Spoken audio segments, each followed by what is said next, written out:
Welcome to Off Base alongside Xavier Scruggs. I'm Robert Flores. August is in the rearview mirrors. Now we're in September. You can feel the intensity of the game starting to pick up on a nightly basis. Now we go, Ro Flo. This is the most exciting part, is who pushes their team into the postseason and who maybe plays themselves out of the postseason picture, because we might see that as well. Also, yes, absolutely.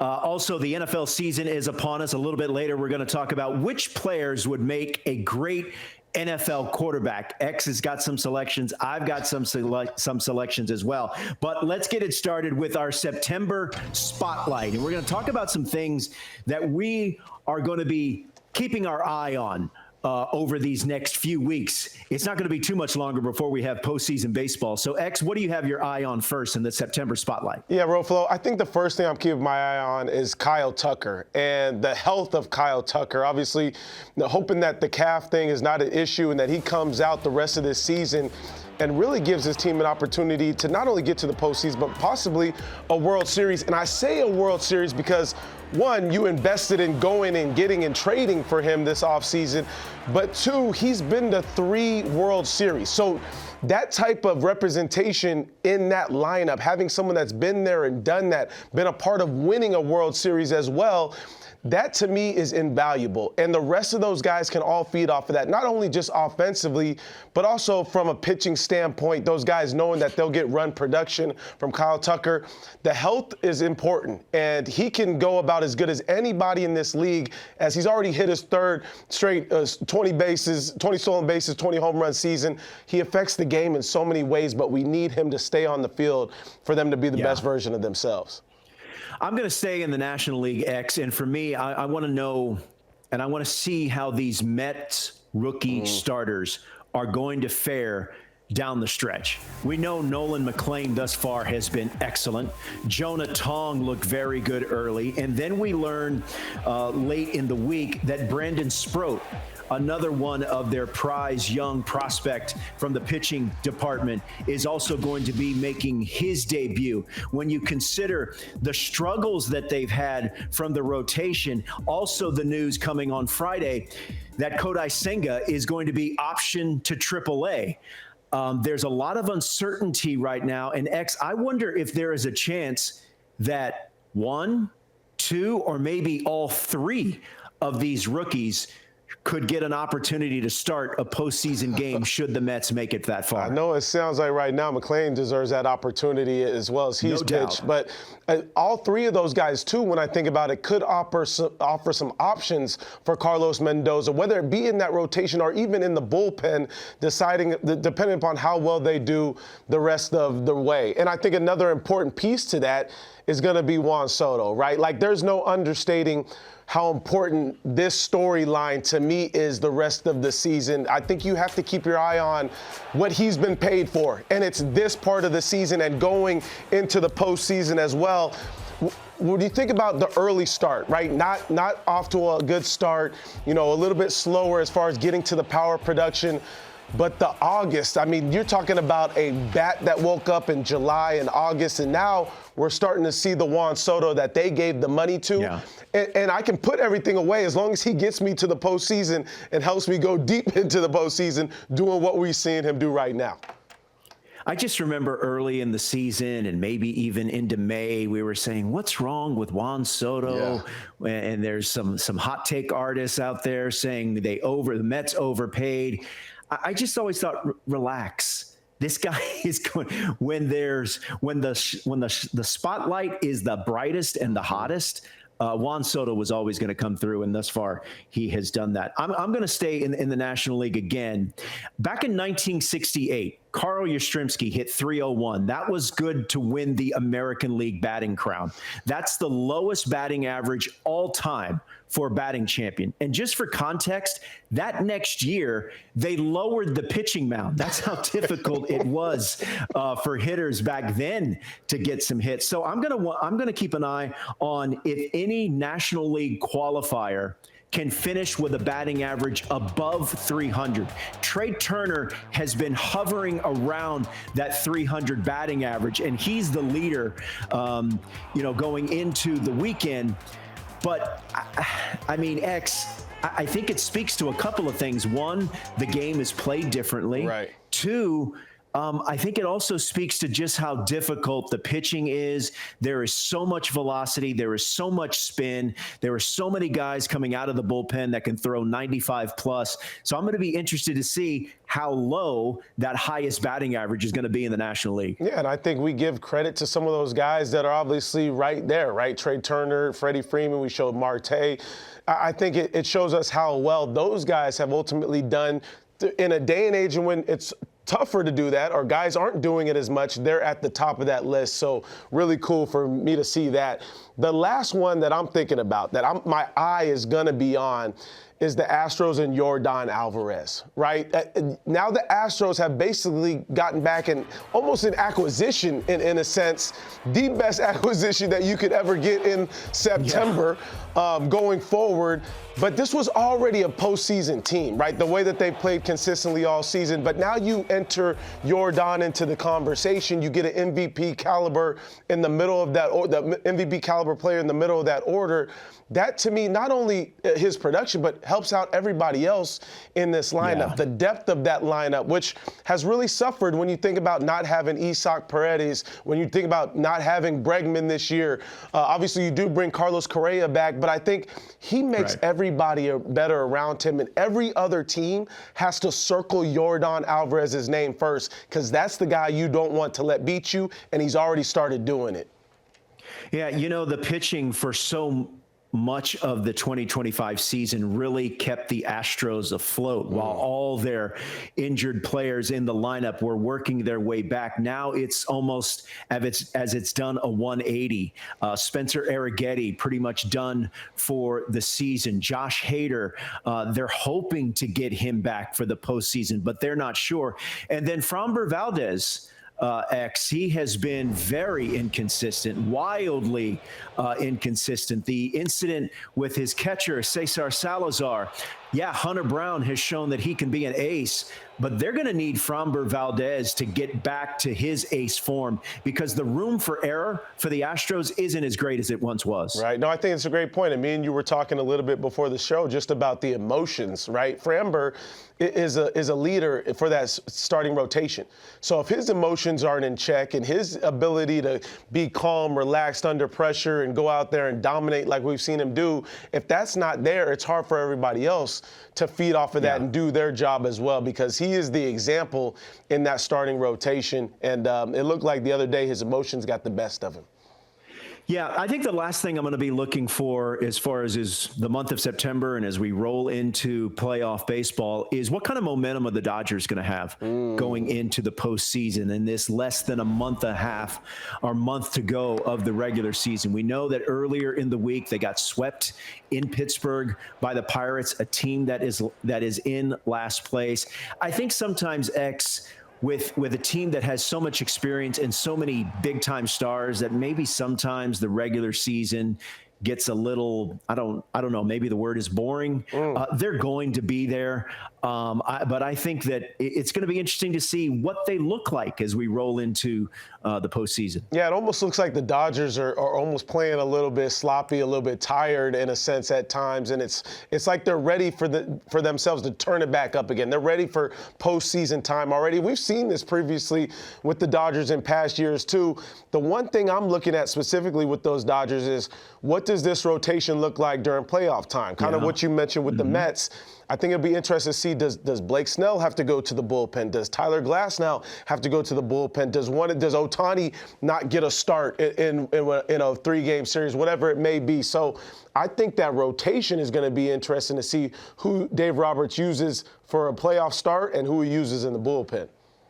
And also to that point, what do they do with Shohei Ohtani? If they're in that wild card round, that best of three series, does Ohtani get a start in the best of three series? Right. Or if they advance, do they then save him for that next round? So there's still some question marks for the Los Angeles Dodgers for sure.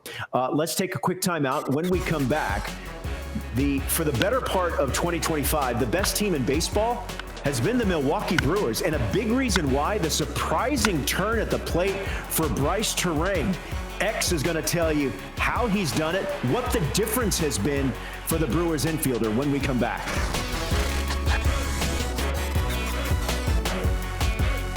Just like diehard fans of Major League Baseball, Chevy trucks show up no matter what. Because the Chevy lineup of trucks has always stepped up to the plate and helped hardworking people get things done. Visit Chevy.com/trucks to find the truck that can take you from the ballpark to the worksite and back again.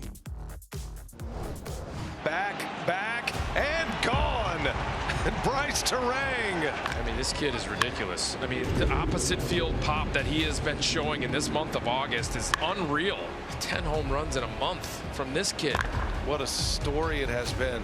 The Bryce bombs coming with regularity this month. Not only 10 homers, that was his 17th extra base hit this month. What a way to cap off his powerful month of August.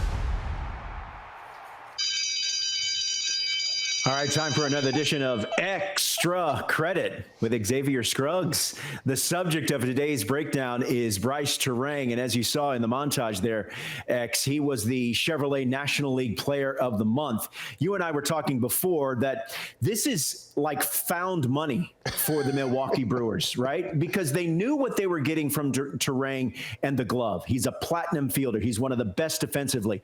But now you're getting tremendous offensive production. This is middle of the order type stuff here. Yes, it really is. And I started digging in as soon as I saw Player of the Month and I saw 10 home runs.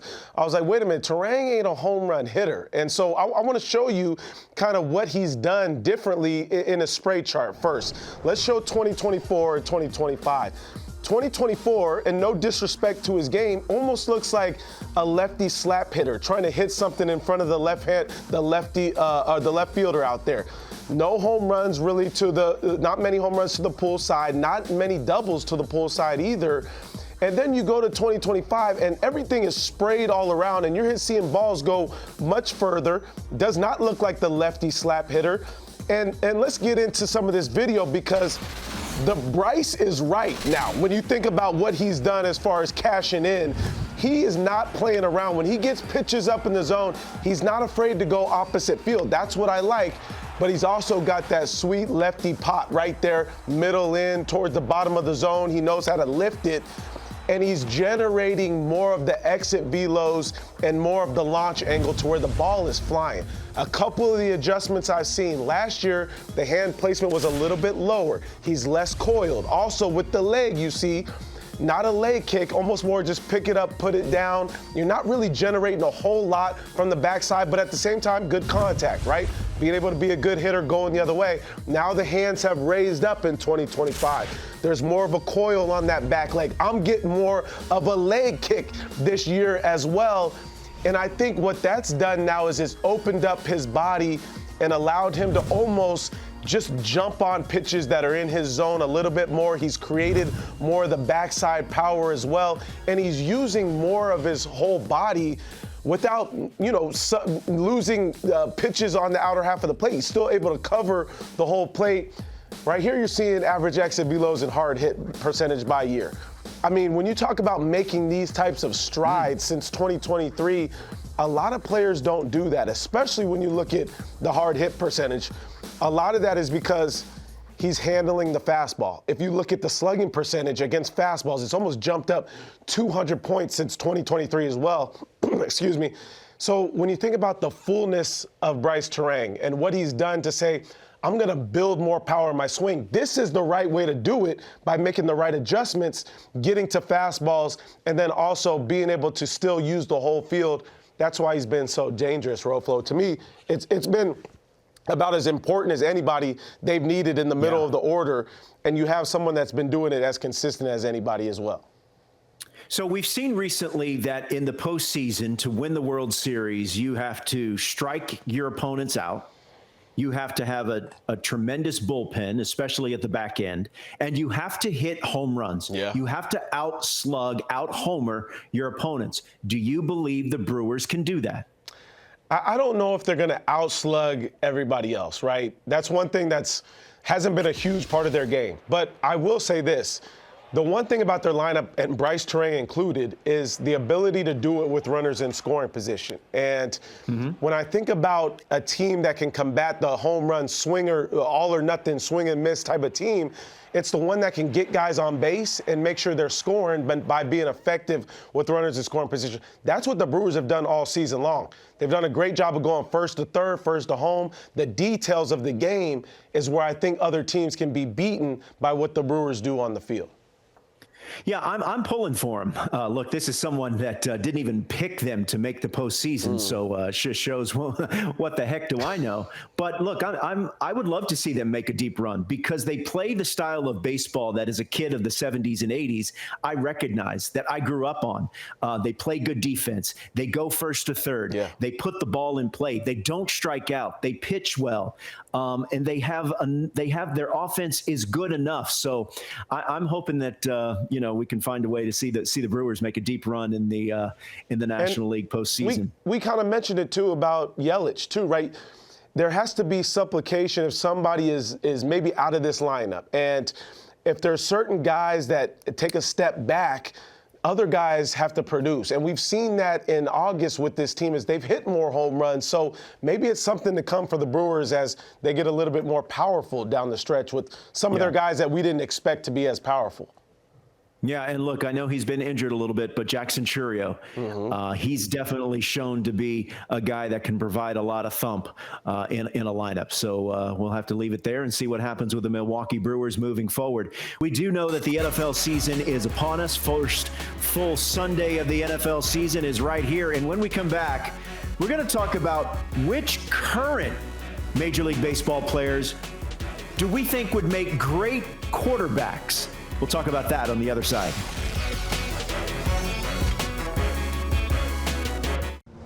Stottlemyre ready again with a 3-2 pitch. Drilled to center field. Bo Jackson going over, leaps and can't get it. It goes all the way to the fence. Deion Sanders blazing around second. Tabler goes over to get the ball, plays it in there, waving him home. The throw to the plate gets on by. Sanders flies over, and now he is safe at home. There's a pile of bodies at the plate. What an action-packed play. This play has it all, especially if you're a Yankee fan.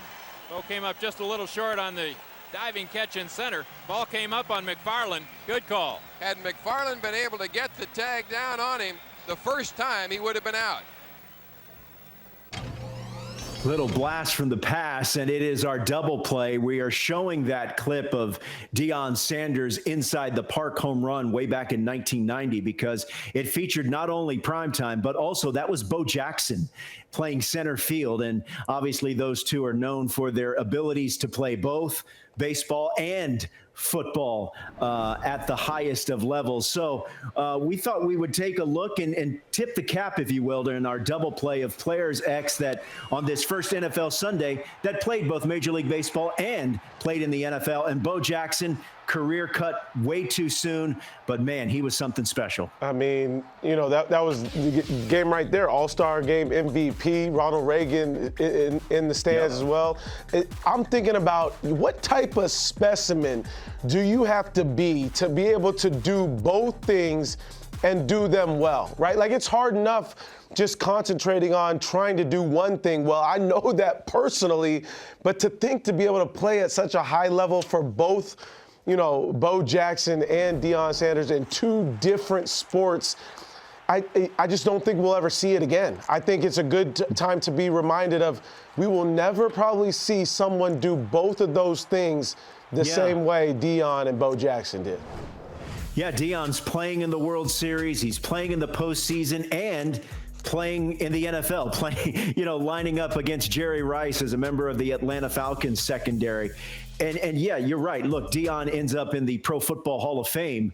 But there are scouts and former teammates that'll tell you that if he had concentrated on just baseball, he would have been a multi-time All-Star as well. Right. And I think that's, we just look at today's day and age, too, like how specialized sports are and how things are year-round now. It's not like, okay, you play your season and you move on to the next thing as a youth player. No, it doesn't happen. So you're so specialized now that it's really special that we got to see that. Hey, and real quick, he's a guy that gets lost in the shuffle a little bit when this conversation comes up. But Brian Jordan, he was a tremendous baseball player, Yes. played for the Cardinals, the Braves, the Dodgers, and the Rangers. And look at what he did in the bigs, almost 200 career homers, 184. He was a 1999 All-Star selection, and he was a big-time thumper in the secondary. He, too, also played for the Atlanta Falcons. Yeah, and I just saw him there in Atlanta during the All-Star game, still in really good shape. I mean, Yep. it takes a different type of person. And it made me start to think, Ro Flo, of who plays baseball now that I would want to start my NFL franchise with. Who do you and got? I'm thinking about Bobby Witt Jr. He would be my quarterback because look, the way he makes those throws from shortstop, the jump throws, is just an easy indication of how smooth he would be able to make that transition as a quarterback. And I'm pretty sure he played high school quarterback as well. He did? Yeah. You also like Bubba Chandler. Yes, Bubba Chandler as well, too. Yep. I'm going to go with Ellie De La Cruz. Now, I don't know how much football experience Ellie De La Cruz has, but I think if you just let him kind of figure out how to throw a football, I bet you he could figure it out with that speed. A lot of RPO for Ellie De La Cruz. That's going to do it for this edition of Off Base. For Xavier Scruggs and everyone behind the scenes, I'm Robert Flores. Thanks for watching.